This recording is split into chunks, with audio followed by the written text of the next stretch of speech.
अज असी उस अस्थान के उत्ते सबाईमान हाँ जिथे मेरी पीढ़ी के मालक साहिब श्री गुरु हरगोबिंद साहिब सच्चे पातशाह ने अज के दिन प्रकाश धारण किया। श्री गुरु हरगोबिंद साहिब सच्चे पातशाह जी के प्रकाश दियां समूह गुरु रूप खालसा साध संगत नूं और समुचे गुरु खालसा पंथ नूं बहुत बहुत बधाई। जदों श्री गुरु हरगोबिंद साहिब सच्चे पातशाह जी ने धन धन साहिब श्री गुरु अर्जन देव जी महाराज की शहादत तो बाद गुरियाई प्राप्त करके मेरी पीढ़ी दियां दो तलवारां धारण कीतियां। श्री अकाल तख्त साहिब की स्थापना की, फौजा रखड़ियां प्रारंभ कीतियां और स्टेट वालों किए जाने वाले जुर्मां नूं वगारना शुरू किया। तो उस वक्त बहुत सारे इतिहासकारां ने अपनी लिखतां दे विच ये लिखिया है कि श्री गुरु हरगोबिंद साहिब महाराज ने एक नवी पॉलिसी इजाद की, नवी नीति अख्तियार की। क्योंकि पहले गुरु साहिबान जड़े सन श्री गुरु नानक देव जी महाराज तो लैके 95 पातशाह साहिब श्री गुरु अर्जन देव जी महाराज तक उन्होंने वालों धारण की सेली टोपी पाउण तो पातशाह ने मना कर दिता। शस्त्रधारी आप होए शस्त्रधारी रहने का हुक्म कर दिता। तो इतिहासकार कहते श्री गुरु हरगोबिंद साहिब महाराज ने नवी पॉलिसी आजाद की, नवी नीति अख्तियार की। पर साध संगत जी ये गल सोचने वाली, विचारन वाली, समझने वाली है। श्री गुरु हरगोबिंद साहिब महाराज ने कोई नवी नीति अख्तियार नहीं की। जो बीज श्री गुरु नानक देव जी महाराज ने बीजिया, जो सिद्धांत श्री गुरु नानक देव जी महाराज ने सिरजिया, स्थापित किया, उसे ही सिद्धांत की प्रफुल्लता लई, उसे ही सिद्धांत की तर्जमानी करने के लिए श्री गुरु हरगोबिंद साहिब महाराज ने यह सारा कुछ किया। उस वेले भी कुछ लोग सन जिन्होंने कहना शुरू किया कि श्री गुरु हरगोबिंद साहिब महाराज ज्यादा समा अपने जंगजुआं दे विच, अपने योद्धियां दे विच बतीत करते हैं। श्री गुरु हरगोबिंद साहिब महाराज इलाही बाणी का कीर्तन सुनते ने पर नाल नाल ढाडियां नूं सुनन लग पाए। श्री गुरु हरगोबिंद साहिब महाराज ने तलवारां धारण कर लईयां। ये ठीक नहीं है, ये गुरु नानक साहब ने नहीं किया। कोई सिखा ने उस वक्त कहना शुरू करता। पर भाई गुरदास जी वर्गे महान पुरख विद्वाना ने, योद्धिया ने, उन्होंने समझाया संगत नूं कि पुरखों गुरु हरगोबिंद साहब महाराज उही कुछ कर रहे हैं जिहदा उपदेश गुरु नानक साहब ने दिता। जाओ तो प्रेम खेलन का चाओ, सिर तर तली गली मेरी आओ, इत मार्ग पैर रीजै सिर दीजै कान ना कीजै। उदाहरण दित्तियां भाई साहब, भाई गुरदास जी वर्गे महापुरखा ने, बाबा बुढ़ा जी वर्गे महापुरखा ने। कहने आ पुरखो संसार दे लोगों सुनो, कहते तुसी बी बीजते हैं, कहते जी बीजते हैं, जमीन तैयार करके बी बीजते हैं। फिर जो बीज उगरदा है, फसल पैदा होंदी है, तुसी पानी लाउणे हो, कहते जी पानी भी लाउणे हैं। कहते जो फसल लहलाउण लग जाती है, ये जंगली जेडे जानवर ने, आवारा जेडे पशु ने, इन्हां तो अपनी फसल नूं बचाउण वास्ते की करदे हो? कहते जी दो तरीके इस्तेमाल करते हैं, या तो कंडियाली वाड़ लाने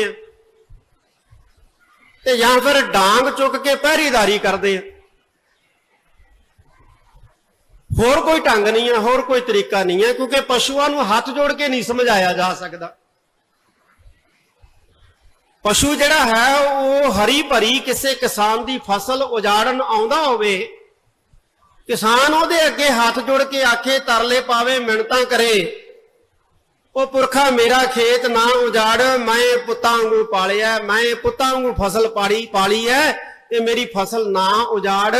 जानवर कदे रुकिया नहीं करता। जानवर उदों ही रुकदा है जो जिमीदार जिहड़ा है ना डंडा चुक के पशु के सिंगां ते मारदा है, फिर पशु पुट्ठा मुड़दा है, नहीं तो फसल उजाड़ दिंदा है। खांदा घट है, उजाड़ा बाहला पाउंदा है।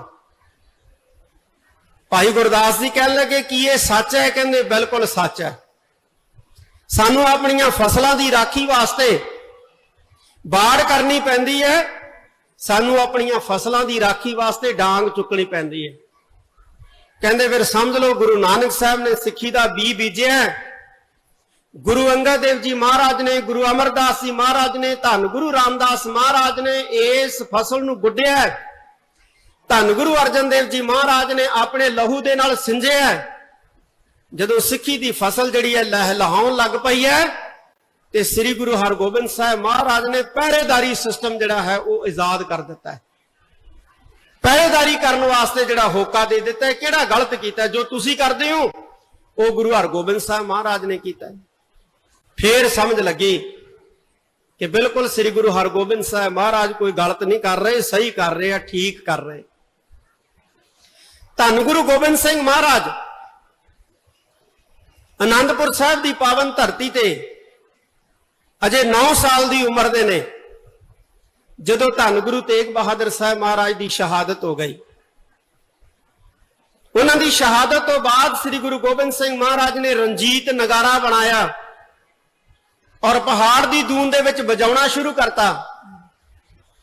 कुछ कच्चे पिल्ले मसंद जिहड़े सन उस वक्त उन्होंने भाजना पै गईयां भी ये गुरु गोबिंद सिंह महाराज की करी जांदे ने। कुछ मसंद इकट्ठे होके माता जी कोल आए, माता गुजरी जी कोल आके कहन लगे, माता जी ये गुरु गोबिंद सिंह महाराज की करी जांदे ने, रंजीत नगारा बना लिया है, ये पहाड़ी राजे अपने दुश्मन है, रंजीत नगारे की गूंज सुन के ये हुकूमत जिहड़ी है साडे ते चढ़ आएगी, असी हुकूमत नूं किवें रोकांगे, असी फौजां दा टाकरा किवें करांगे। माता जी ने श्री गुरु गोबिंद सिंह महाराज नूं कहा कि कुछ मसंद जिहड़े ने ये गिला करदे ने कि गुरु गोबिंद सिंह महाराज नूं रंजीत नगारा नहीं बजाउणा चाहीदा, उन्हां नूं जंगी अभ्यास नहीं करने चाहिए। ते श्री गुरु गोबिंद सिंह महाराज ने माता जी नूं फिर एक शब्द कहा, कहंदे माता जी जब थे माता के उदर में तब राखा था जोए, अब तो भये बरस 9 के क्यों ना सहाय होए। ये बोल श्री गुरु गोबिंद सिंह महाराज ने बोले, कहंदे माता जी जदों असी गर्भ दे विच सां उस वाहिगुरु ने साडी गर्भ च रखिया कीती सी, ते जिस वाहिगुरु ने साडी गर्भ च रखिया कीती हुण 9 साल दे हो गए हैं कि हुण वो साडी रखिया नहीं करूगा, वो हुण भी साडी रखिया करेगा, साडी रखिया करेगा, साडी वो फिक्र करेगा, तुसी चिंता ना करो। श्री गुरु हरगोबिंद साहिब सच्चे पातशाह दा अज प्रकाश दिहाड़ा है। गुरु प्यारियो, श्री गुरु हरगोबिंद साहिब सच्चे पातशाह ने वक्त की हुकूमत नाल 4 युद्ध लड़े ने। पूरे भारत दे विच लोगों की जुबान दे उत्ते, लोगों की सोच दे विच, लोगों के दिमाग दे विच ये गल घर कर चुकी कि मुगलिया हुकूमत नूं कोई हरा नहीं सकता, इनू कुछ हराया नहीं जा सकता, इनू हरा नहीं सकता। ये सोच बन जाती है कि इस हुकूमत नूं कौन पलट सकता है, इस हुकूमत नूं कौन बदल सकता है। ये बड़ी शक्तिशाली हुकूमत है, इहदे कोले ताकत बड़ी है। तो उस वेले पूरे भारत के लोगों के अंदर यह सोच बन गई सी कि यह हुकूमत बड़ी ताकतवर है, भारत के अंदर सदियां तक ऐसा कोई योद्धा पैदा नहीं होना जिहड़ा इस हुकूमत नूं टक्कर दे सके। पर श्री गुरु हरगोबिंद साहब महाराज ने उस वक्त की हुकूमत नाल 4 युद्ध लड़के लोगों की यह सोच जिहड़ी सी वो बदल दित्ती।